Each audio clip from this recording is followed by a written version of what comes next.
Broadcasting live. It's America's longest running talk show on computers. It's Computer America, bringing you the biggest names in technology with guest interviews, new products, and your emails. Listen live at computeramerica.com on any device around the world. Email the show at live@computeramerica.com or find us on social media. Be sure to check out our website for contests, giveaways, show notes, live video stream, podcasts, and more. You're listening to Computer America.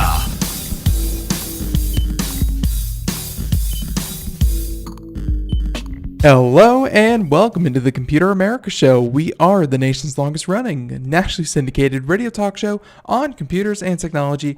Thank you for joining us. I'm your host, Ben Crossman, and I hope everyone out there is having a wonderful day as, hey, we get things kicked off here and we get the show started. So today on the program, we have an entire hour scheduled for computer and technology news. And lots and lots of news stories that we can go over, including, of course, I think the biggest one of the day is the fact that Huawei, I know that they don't sell here in America. We've been over that topic a number of times, but Huawei, they make phones for everyone else in the world, and they just released, I think, what might just be the ultimate phone. I don't see these things getting any bigger without officially being classified as tablets. And by the way, this phone comes in at a whopping 7.2 inch screen. To give you some perspective on that, the iPhone 10, the iPhone XS Max, which was the largest phone announced just a little while ago, came in at 6.5. So this is almost another 0.7 inches on top of that, which makes it just massive. So, with that being said, let's go ahead and get started with computer and technology news. Actually, I say that, but before we do that, a couple of things, including computeramerica.com. That's where you'll find everything from, that's where you find everything from the contest, which is brought to you by Logitech, where we are so running to get that back up. And as soon as we do, we will let you know, as well as the live video feed. There we go. Yeah, and the live video feed where you can watch Computer America, not just listen, although we appreciate if you, of course, do listen. And I think the last thing is the show notes, which will have anything that we talk about here on the program today. You can, of course, find it there at computeramerica.com. Now, all that being said, why don't we go ahead, get started with computer and technology news. Here we go.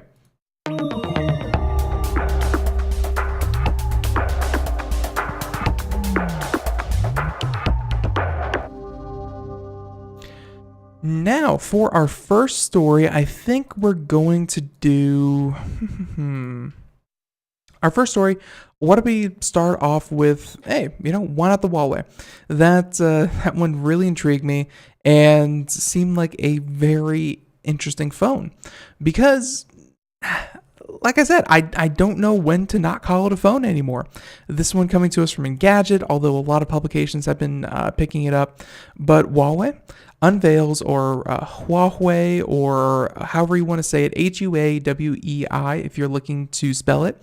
As I understand it, I've come to learn it as Huawei, unveils the giant Mate 20X phone, which is and of course includes a regular size wearable, or at least they also unveiled a regular size wearable. So the Mate 20X, that is the beast of a device. You can see a picture of it there. The notch is here to stay. Chinese smartphone manufacturer Huawei just showed off its latest flagship device, including the Mate 20 smartphone and the Watch GT smartwatch. And while these devices make a play for broader audiences, Huawei also went niche with a smartphone aimed at gamers and a fitness band that tries to track pretty much everything. I don't know if it tracks your credit. We will see. Now, they said that, of course, the main thing is the Huawei Mate 20X manages to stand out as a massive phone in a line of handsets that all have displays of 6 inches or larger. The company stretched the display well beyond the standard plus-size smartphone range and into tablet territory with a 7.2-inch screen. That is, and really, the starting point for a lot of tablets, like the smallest a tablet will kind of go, because you need the real estate to do tablet-style applications, is 7 inches. And this is even over that. So we are officially overlapping. Now, they said that to help manage all that screen real estate, the Mate 20 is compatible with styluses. And this, according to The Verge, it's also getting its own gamepad add-on, complete with analog stick and a D-pad that will clip onto the device a la a Nintendo Switch. So it's going to come with even more accessories to try to it has a good screen. It has a large screen. It has a very big battery built into it. Here are some of the specs: 6 gigabytes of RAM and 128 gigs of onboard storage. So lots of space on the phone itself. It also has an octa-core Kirin 980 processor. So I'm not too familiar with the Kirin line of processors, but octa-core, that means 8-core. You can think of, we just talked with Darius Shani yesterday, and we were talking about the i7s and the i9s. An i7 processor built for your desktop is an 8-core processor. So to be able to fit that into a smartphone, and of course with all the limitations that come with smartphone territory, including efficiency, battery life, heat generation, very impressive. But there's also an added function to make sure that it stays cool. They said that it's the same specs as the Mate 20 Pro, but unlike the Pro, the Mate 20X gets its own cooling system that utilizes the combination of graphene film and vapor chambers to keep the device cool. Yes, that's right. This phone in particular now officially has its own thermal control system, cooling system. Many phones up until this point, the iPhone really started it off with the aluminum case. The aluminum case itself that you find on many phones, that acts as the actual heat sink for the phone. That's why the back of your phone will get super hot. That has been okay up until this point, but I guess you needed something a little bit stronger for the Huawei Mate 20X. Now, that's, let's see, that seems to be about it for the phone. There were some other talking points about the phone that aren't in this particular article from Engadget. One of them I heard about the phone was that the smartwatch, there's something to say about the smartwatch. But the phone itself, let's see, the price of this thing should be about, if I'm missing my mark here, it should be about $1,100. Let's see. Price, and let me do some. Okay, so starting price, and so it's not going to be sold directly to Verizon or one of these other carriers here in the United States. As to why, you can go read our article at computeramerica.com. But suffice to say that you would have to buy this directly from the manufacturer, and if you do that, it's going to run you about $1,000. Oh, and I remember the other point I was just thinking of. To expand the memory, it has 128 gigs of 128 gigabytes of storage. Don't get me wrong, for a phone, that is that's big. That's a very decent sized phone. Now, here's the other part. If you want to expand that, you have to get. Now, I'm going to say SD card, but Here's the thing. It's not an SD card. It's a proprietary nano memory card that is manufactured by Huawei and works just like an SD card, but is not a standard like the SD card. So it's going to really confuse a lot of people at first because it's going to look very, very similar, and they're going to wonder why their SD card doesn't fit into the MN card slot. So NM, which is again nano memory card, is really proprietary for Huawei, saying that and of course the justification for that says that the NM card is made by Huawei and is 45% smaller than a conventional micro SD card. So it's much, much smaller, but still not a standard. Saying that the micro SD card has been around for about 15 years, and while the NM card is brand new, so they don't want to work on old standards. It offers similar storage capacities, it seems, to micro SD solutions. For anyone out there who's curious, these NM cards that Huawei is manufacturing themselves expands the storage up to 256. It might go larger. We don't know everything yet, but 256 gigs is as far as they've let us know so far. And of course, you buy directly from the manufacturer. But that was another weird sticking point, where if you buy into this, I think a lot of people kind of take their SD card from phone to phone to phone, or even just the simple, just the simplicity of taking an SD card from, let's say, your camera and slipping it into your phone to transfer pictures. Something simple as that suddenly becomes tedious or impossible because you can't just swap cards. You would have to upload them to a third-party service, or you'd have to connect the devices through a computer. Just another barrier for them. But if nothing else, this is going to make them some money, because if you buy into Huawei, then you're going to want that expanded memory card, and the only person who makes it is the company itself. So there you have it. Now, to continue on with this article, let's talk about let's see, it's the Huawei Band 3 Pro. There you go. That's the name of it. They say that, they say that this thing, as for the new wearable, Huawei's Band 3 Pro sports a curved 9.5 inch display, which, and by the way, the display is indeed an AMOLED, so AMOLED screen. AMOLED, just for anyone out there completely not familiar, it's one of the best phones generally produced by, I think, Samsung is almost the exclusive provider of AMOLED technology, but that's the best you can get. It's a very, very good screen. And they said that this piece of wrist candy has a heart rate monitor and sleep detection that can supposedly tell if you're getting a good night's rest.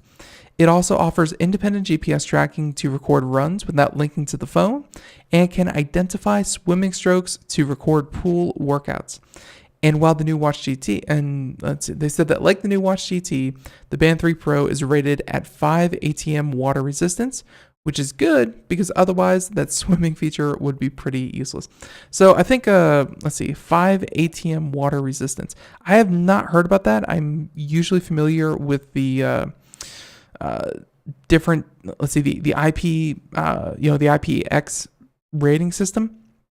So for everyone out there, for your peace of mind, and mine as well, 5 ATM is even beyond those. It says that it can withstand pressures equivalent to a depth of about 50 meters. Works out to, what is that, about 100, somewhere about 180 feet worth of water. So yeah, that's definitely waterproof. I would even say, yeah, waterproof. I don't know many people who go down 50 meters on an average Tuesday. So pretty darn good. The Band 3 Pro will be available in 3 colors: black, blue, and gold. And those sell for about $110. And again, the phone about $1,000. Not bad. Again, Huawei is not really sold in the United States. You can still buy them if you contact the distributor directly. They do not come with any kind of cell plan. You would have to go activate it yourself and pay full. There's no kind of pay over the course of 3 years, but looks like a very sizable, to say the least, at 7.2 inches, but looks like a very competitive phone. So not bad. Very interesting announcement. So there's that one. Let's see. So let's go ahead, switch from hardware to, okay, let's go from hardware to a service. And one service that I think is getting, that could gain a lot of traction is this one here from TechCrunch. Well, TechCrunch has the story, the article, but the actual service is from Lyft. You know them? They are the Uber competitor. So Lyft's $2.99 subscription plan is launching to the masses, and that is by Megan Rose Dickey. Now, and of course, with that being said, let's go ahead and move on. Lyft has been testing versions of an all-access monthly subscription plan since March. Now it's ready to make it available to everyone in the United States. $300. Maybe they'll go for it. They said that starting today, US-based riders can sign up for the plan. It will be available to everyone in the United States by the end of the week. And Lyft's all-access plan costs $300 per month for 30 rides, up to $15 per ride each. So let's say your ride goes over 15, you would just simply pay the difference. All other rides past the initial 30 you take a month are discounted 5%. It's worth noting that the rides do not roll over. So if you only say use it once, 15 times a month, the next month you would just lose whatever you didn't pay for. Now, before Lyft landed on this plan, it tested at a much cheaper $199 upfront to get 30 free rides worth $15 a piece. And another plan Lyft was testing was about $400 a month for 60 rides. Both of those would be better, I think. Let's see. So the cheaper one, the $199 for 30 free rides, would be $100 cheaper, whereas the other one, it's $100 more expensive, but you get twice the rides. So both of those were better, and instead they went with this one, which is obviously, they need to make sure that this business model stays sustainable. So let's see. Then in May, Lyft opened up a wait list for a plan that costs $200 for 30 rides up front. Lyft's subscription product is all about the company's plan to get people to ditch their own cars. And earlier this year, Lyft's CEO Logan Green said that the company was moving in a direction to achieve for transportation what Netflix achieved for entertainment. Do I think that this is going to work? Tough question. So $300 a month. Don't get me wrong. Transportation is expensive. 30 rides for 30 days. Let's say that somehow you manage, let's say you somehow manage to get 30 rides, and that is just perfect for whatever it is you're doing. And you don't go a ride over or under, and every ride is $15 to the penny. Now, that means you're paying $300, and you're essentially getting $450 worth of service. If everyone used it exactly like that, then undoubtedly this would be a failure. But they're hoping that many people do it like Netflix, where you have access to Netflix, you watch Netflix, and you may watch something here or there, but you do not have Netflix streaming 24/7. Netflix is your primary form of entertainment, but it is not your only form of entertainment, and on top of that, you are not using it continuously. For Lyft to try to compare themselves to that, let's see. Let's say you don't use 10 rides, you use 20 rides, and $15 a piece. Now suddenly you are paying $300 to get $300 worth of rides. This subscription model where you pay up front and just barely get your money's worth would not be worth it to a lot of people. And then of course, everyone else, who uses maybe 30 rides and only uses, $8 for it, you're going to be losing money. There's a lot of ways you're going to lose money on this. And I feel like not a lot of ways that you are going to, there's not a lot of ways where you're going to be saving yourself any kind of money.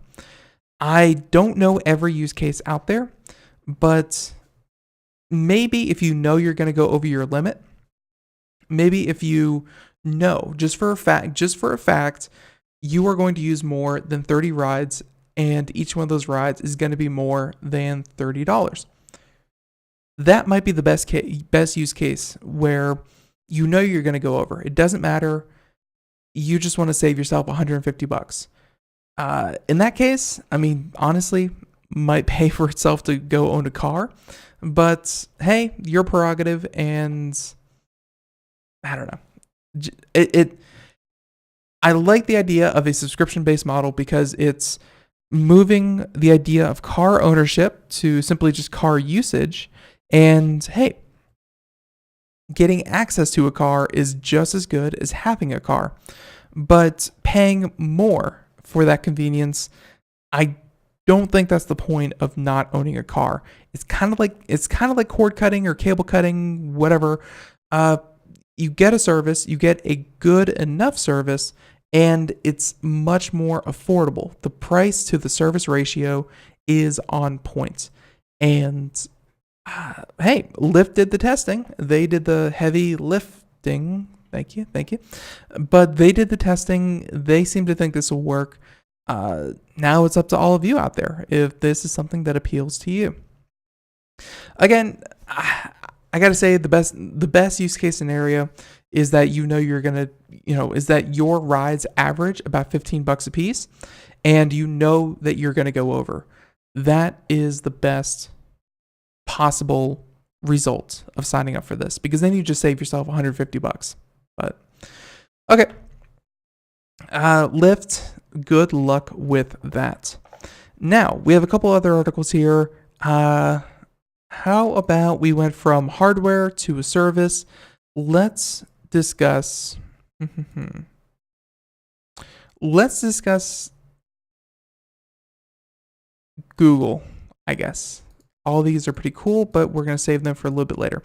Let's discuss Google real quick, where Google CEO, he doesn't often speak directly to the press, and when he does, it's very planned and scripted.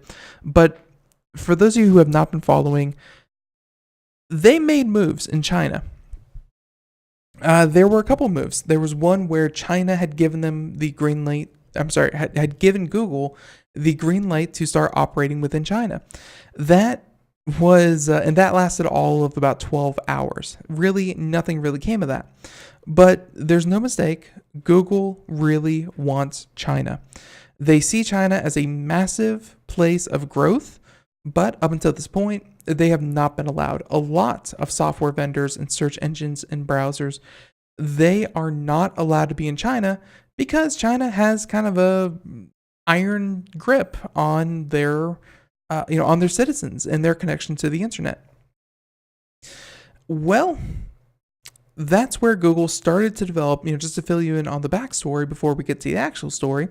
But the backstory is Google started working on a censored version of Google, where Google.com would be, where it would essentially be run by Google, and it would still be their search engine, branded like them, be available to everyone, blah, blah, blah. But it would only show results that the government approved of, and any censorship could easily be done.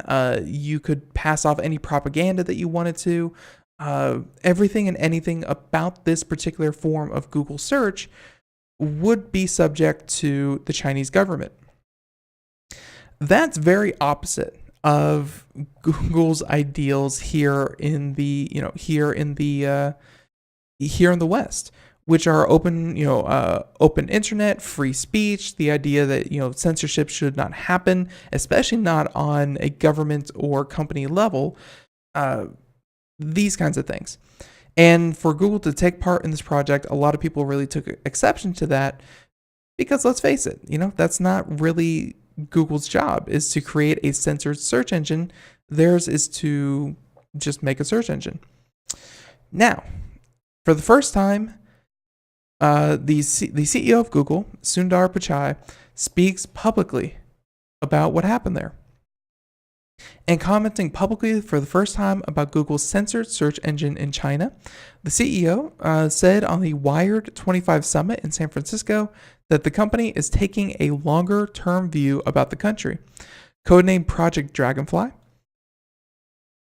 And I gotta say, I don't like the phrase there that they use, again, the quote-unquote a longer-term view about the country, codenamed Project Dragonfly. The controversial development has been public knowledge since a report in August by The Intercept, generating significant backlash and several employees resigning in protest. Because again, Google's own model, it was like, don't be evil or do the right thing, I think it is now. But yeah, helping a government repress its people through the internet is not exactly doing the right thing. But here we are. Even before Project Dragonfly was revealed by The Intercept, Google had already been quietly working on a strategy to re-enter China, including launching apps through the third-party Android stores and working with partners like Xiaomi and Huawei to introduce its R-Core technology for augmented and virtual reality.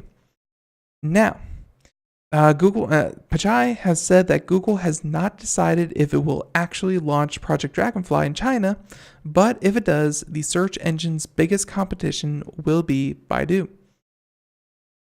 And, Baidu has tried to make inroads here in the United States, but not a lot of people use Baidu because it's weird. A couple of weeks ago, we did an article about the fact that there are currently two Chinas. There are currently two internets, and one of them is used by the rest of the world, and the other is almost exclusive to China and Southeast Asia. And when you see products and services and search engines and things like that come out of China, it's hard for them to get traction. It's hard for them to get traction here in other countries because China is just so big. It has 1.3 or 1.4 billion people. They have their own economy. They have their own customer base. And really, anyone outside of China is not really all that interested in Chinese branded toys and games and movies and all these different products that are aimed at this massive market. And then it works the other way too, where the Chinese just are not interested in a lot of other products that are not targeted specifically to the Chinese market. So you have this idea of two internets, and that's where Google and Baidu come in, where, other than the whole, government won't let them kind of deal. But yeah, Baidu is trying to make inroads into other countries. Not a lot of people are interested because who needs a search engine that caters primarily to Chinese services? I know I really on a day-to-day don't need something like that. And not a lot of people outside of China do either. That's where I think they're kind of standing is, do we really need to launch this? How is this going to look on us? How is this going to affect us? And will it even work? So Pichai said that China tech innovation means it's time for Google to get an understanding of the market from the inside out, saying that it's a wonderful, innovative market. We wanted to learn what it would look like if we were in China. So that's what we built internally. Adding that given how important the market is and how many users are there, we feel obliged to think about this problem and take a longer term view. There you go. Although that is really glossing over the idea of the strict censorship laws that are in place and would really cripple any idea of what Google would look like here. It would be a completely different service and one run by the same company, simply for, as Pichai put it, just too big of a market to ignore. We need that money. Now, Pichai claimed that Project Dragonfly will still be able to answer well over 99% of the queries put to it, and that there are many, many areas where we could provide information better than what's available. Again, tiptoeing around the idea that whatever they launch will be a tool for the government and not exactly a tool to help people get accurate, good information instead of just propaganda. Google said that its decision was prompted by a sophisticated cyber attack originating from China that targeted the human rights activists and the country's efforts to further limit free speech in the web in China. I think that's about the end of that article. We're going to come back to something different, but Google, good luck. That's not easy to do. Everyone, we'll be right back. More Computer America right after this. Everyone, stay tuned.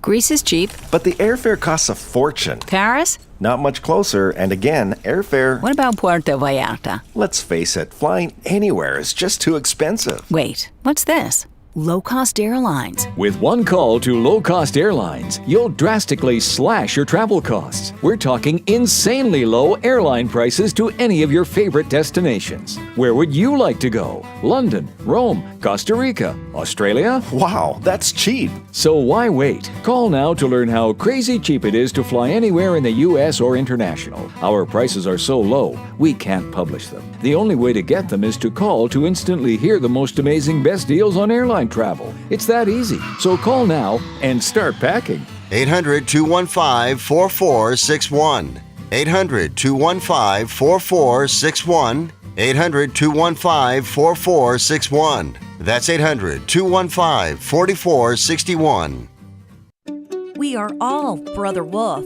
10 years ago, a group of locals banded together to create positive change.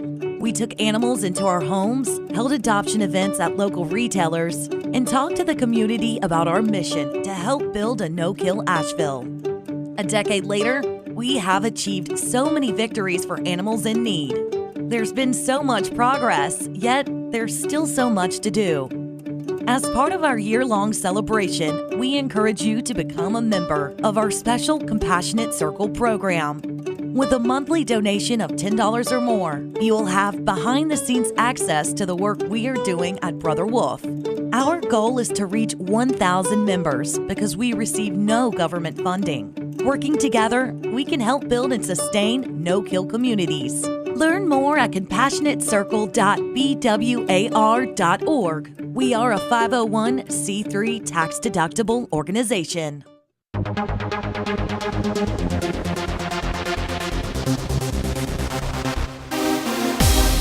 Welcome back to the Computer America Show. It is 32 minutes past the hour as we continue on here. And just wrapping up with Google, not much more to say there. I hope that Google sticks to their ideals. And, I know that China looks like a very interesting and lucrative market, but hey, it's still just horrible with human rights abuses. And I don't know, it's for a company to willingly turn a blind eye to that part and say, well, our shareholders would really love it if we made some inroads, ignores a lot. And yeah, I'm not going to get into all that. But hey, welcome back to the Computer America Show. If you missed any of today's show so far, feel free to check out the podcast version of the program wherever you tune into podcasts. Computer America, simply search that. We should pop right up. And it's every show that we do, simply time shifted for your convenience. Definitely check that out. Now, we are continuing on with computer and technology news. Why don't we talk about, how about a quick PSA? So this is by, just kind of a service provided by DuckDuckGo. It's, to spread the idea of privacy. And yeah, I guess most people don't know this. I mean, this is something pretty obvious to to a lot of, I think, our listeners, but the public in general may not know the difference. Most Americans aren't aware that Facebook owns WhatsApp or that Google owns Waze. That's right. Those services that you think are entities onto themselves, not so much. And both of them are used for exactly what you would expect. Now you can see where DuckDuckGo would be very interested in this kind of thing because obviously DuckDuckGo is very much in the pro-privacy space. And yeah, if you don't know that these services are actually subsidiaries of much, much larger data vacuuming systems, hey, maybe you're giving up more than you know. Now, they said that in the past 6 months, many have been rudely awakened by the lack of privacy within the behemoth data platforms of Facebook and Google. A recent report by Pew Research Center found that the majority of Americans are significantly changing their relationship with Facebook, with about half taking breaks from the platform in one way or another. Can't applaud that too much. You can't applaud that enough. Relearning your relationship with your social media is a very important thing. Everyone, keep it in perspective. But they said as Facebook usage wanes, messaging apps like WhatsApp are growing in popularity as a more private and less confrontational space to communicate. And that shift didn't make much sense to us because both services are owned by the same company. So we try to find out an explanation. And by the way, all the we's here, it's written by the team over at DuckDuckGo, and they have some pretty cool numbers here. Now, the first one is a pie chart, split almost directly down the middle. 50% of US adults have used WhatsApp in the past 6 months and are not aware that it is owned by Facebook. And so everyone out there who's using WhatsApp, admittedly, they do claim to be a bit more privacy-minded than Facebook itself. I believe they use end-to-end encryption, and they don't really store any kind of communication from one place to the next. Although, and these are things that they claim. It's been found that they do store text and they do hand it over to law enforcement and they do scan it themselves for their own personal data, feed it into the machine. So they can claim one thing, and trust me, it's all written right there. But what they actually do with your data, really don't treat WhatsApp any better than Facebook. Very, very clear. Now, their study continues, saying that nearly 60% of people who use Waze in the past 6 months did not know that Google owned Waze. And why that matters? It's because Google will use the information to provide you better ads, which is kind of the point of this privacy movement. The idea that a company does not need to know every little thing about you to serve you advertising. But when they do that, you are giving Waze, and therefore by extension Google, routes that you commonly take, how often you take them, if you commute to work, where do you work, where do you live, what services are you passing through when you move from one to the next. All that kind of information is, of course, shared and distributed to advertising agencies, so that if they know that these users pass by just any kind of donut establishment, why don't we just go ahead and say that, then maybe that said donut establishment will try to target you with advertising. It's kind of an invasion of privacy. Now, they said if that's not creepy enough, a social component of the Waze app means that the app is also able to collect information like your voice recordings, chats you have with friends within the app, and contacts within your cell phone. That's right, cell phone contact information is still collected en masse. Don't you forget it. And let's see. And of course, that was recently made clear when WhatsApp original co-founder left the company this past April. The threat Facebook poses to WhatsApp user privacy is significant. There you go. Let's see. So I think that's about all we're going to do. The new survey is similar to the April 2018 findings that found about, let's see. Yeah, so they found that just a couple of months ago, about 57% of American adults were unaware that Facebook owned Instagram, and that about 45% of adults did not know that Google owns YouTube. Everyone, these tech companies, especially these social media ones, Twitter has made a few moves. They don't have too many acquisitions, but when it comes to who owns what, a lot of these services that you're using, either Facebook or Google or Microsoft or Apple to some extent, owns pretty much everything. So, yeah, if you want to avoid any kind of data collection, if you care about your privacy to that degree, you are going off of really any app in the top 100 on any app store or just anything that you've heard about.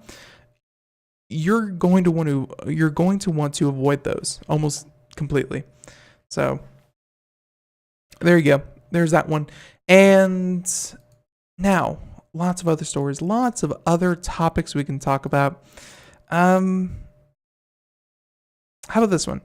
So Sony had a bit of a problem. This is a decently quick story, but still funny nonetheless.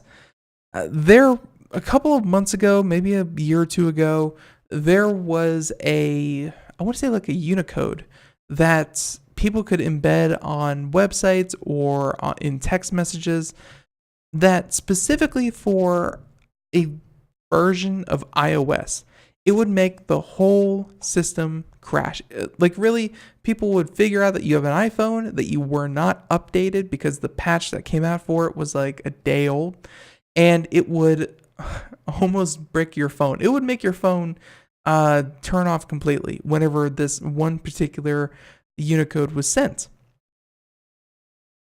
That was Apple. That was annoying, and that still affects people to this day who, for some reason, have not updated their iPhones and they run across that particular piece of text.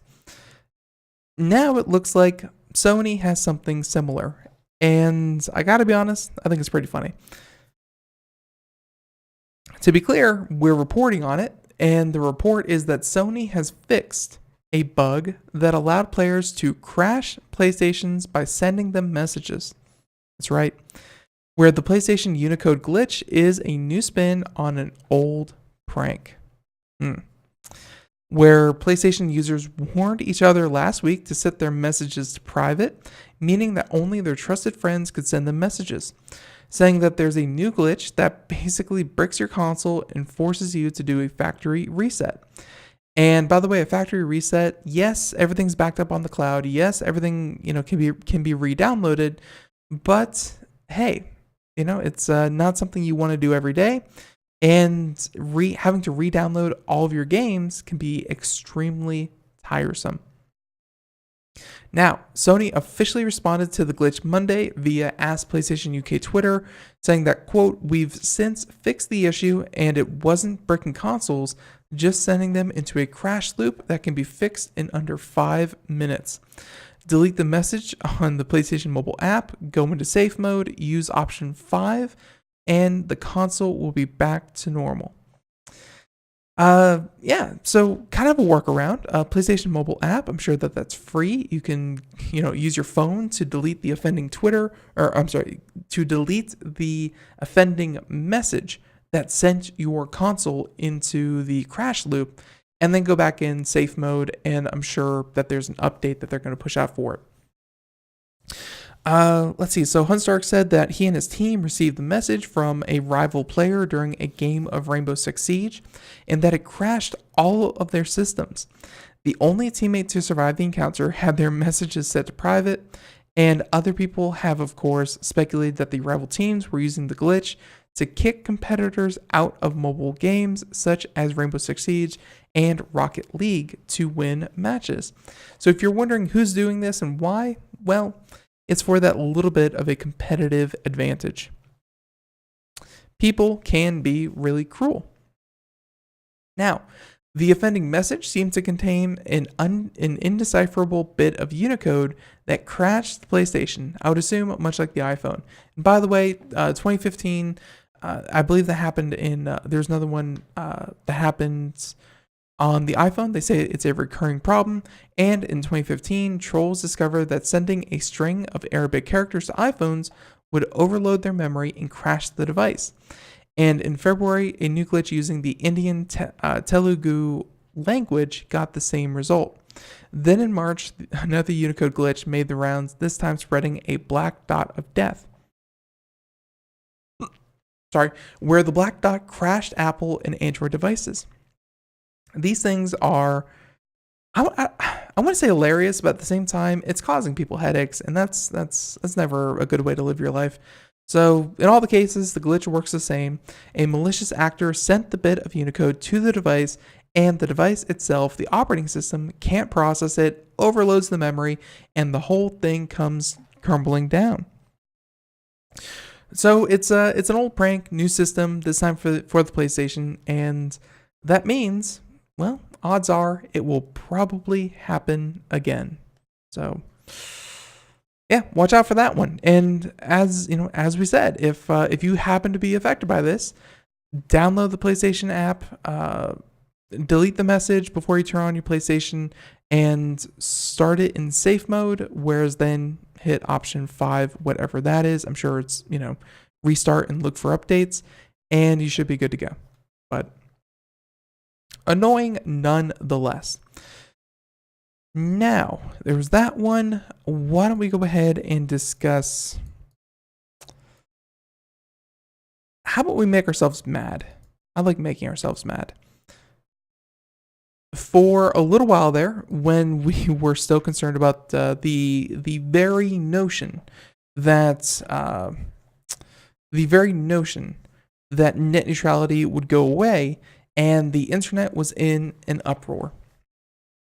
Well, that's where we started to, here on the show, explain what net neutrality was, why it's good, why we should support it, and so on and so forth.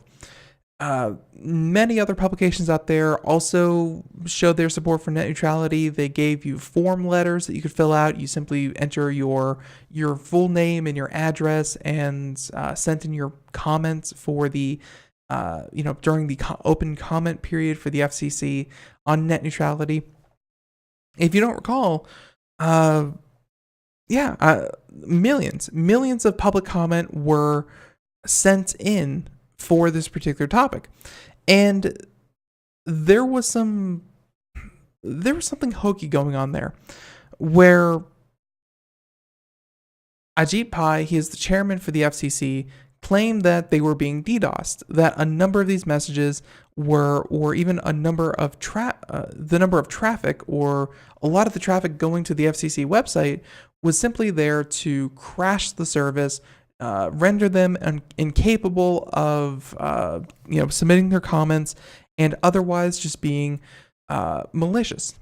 And he even, during the testimony, I recall this very clearly, said that they ignored all of the comments that were form letter, and they were only going off of the quote-unquote unique comments from people who commented.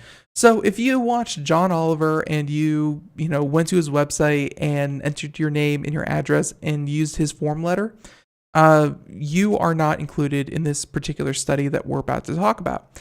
If you went to any other website or publication and you simply sent in your comments with your name and their form letter, you are ignored. You were ignored either way, whether you were for or against net neutrality. But Ajit Pai took all this information and he said, look at all these trolls, look at all these bots. We cannot verify that these are real people. And in fact, a lot of the people who were opposed to net neutrality, who were for the repeal of net neutrality, those were stolen identities as well. Those were submitted by a bot. And that's kind of what this study is getting at. 99.7%, and this is the title of the article from TechDirt, saying that 99.7% of original comments opposed FCC repeal of net neutrality. And like I said, millions of comments were garnered, but at the same time, only about 800,000 actual people wrote their comment. I know that when I submitted my comment, I felt informed on the topic enough that I submitted it in my own words. I did not use someone else's form letter. So yeah, I would be included in this. They said that a new study has once again confirmed that the vast majority of the public opposed the FCC ham-fisted repeal of net neutrality. And like most government proceedings, the FCC's net neutrality killing order's public comment period was filed with all manner of comments, both in favor and against, generated by automatic letter writing campaigns. And like most government proceedings in the post-truth era, the net neutrality repeal was also plagued by a lot of shady gamesmanship by companies trying to disguise the fact that the government was simply kissing up to the giant unpopular telecom monopolies. But what happens if you eliminated all the letter writing campaigns and the bogus bot comments? So yes, there were some bots. Most of the bots were on one particular side, and many of them were, again, forms. But this study is eliminating all of those. So it's eliminating a lot of people who are simply told to do something, by the likes of John Oliver or something. It's eliminating a lot of people who may be on the other side of the aisle were told that this needs to be repealed. File your comment in support. Here's this form. And here we go, Stanford University. They studied the original comments, saying that it eliminated all automated or form-generated comments and found that just 800,000 Americans willing to take the time to put their own original thoughts on the net neutrality repeal into words. And of those 800,000 real people, so everyone who is not simply plug and chug, 99.7% of them opposed what the FCC did. And this is a quote from the study saying that the unique comments are overwhelmingly in support of retaining protections of 2015 Open Internet Order.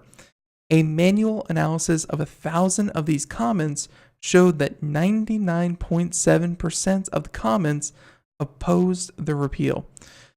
Now, of course, you can question their methodology. You can you can say, why did they only read? I'm sure that was just for time's sake. These are 1,000 original comments with ideas of their own. Some of them are probably worded very lengthwise. So they pick 1,000 at random, set down a bunch of people and said, here, sort through these and tell us if these are positive or negative. And I'm sure of those 1,000 randomly selected, of the 800,000 original comments, 99.7 of them, so 997 of the 1,000 comments were in support of keeping it, which is, again, if you recall, didn't matter. They repealed it anyways, saying that that's not to say that the form letters opposed to the repeal should be ignored. Millions of angry Americans voiced their concerns via form letter, which were operated by actual consumer groups like Public Knowledge, Free Press, and the Electronic Frontier Foundation. Previous analysis has indicated that even among those form letters, the vast majority opposed the assaults on the meaningful consumer protections. Let's see. So, meanwhile, like countless surveys before, the Stanford report also once again notes that this opposition was largely bipartisan in nature, coming from heavily red and blue districts alike, saying that polls have consistently shown that net neutrality protections are across party lines. This is supported by geographical breakdown of the comments, and while the highest number of unique comments came from traditionally Democratic urban districts, the average number of comments in all districts was about 1,500, with an average of about 1,200 in Republican-held districts. That means that this was not a right or left, Republican, Democrat political issue. No, this was by and large a consumer versus ISP. And we all know how that particular fairy tale played out, where consumers were shut down and the ISPs got away with regulatory capture. No other way to put it, it is what it is. So, hate to say it, but I did find it very interesting that they actually took a look at randomly selected handwritten responses to the FCC on this issue. Pretty interesting stuff. And really not all that surprising, because this really was a breakdown. Again, not across party lines, but in fact between consumer and business. Clearly. So, net neutrality, not over. The whole thing in California is still working its way through the courts, and there are better places to put in that kind of protections for consumers. But anyways, there's that one. We have time for one more story. How about this one? This one can be real quick. Maybe we'll branch off into the other one. But game companies seem to not be taking any more bullcrap from its users who use cheats.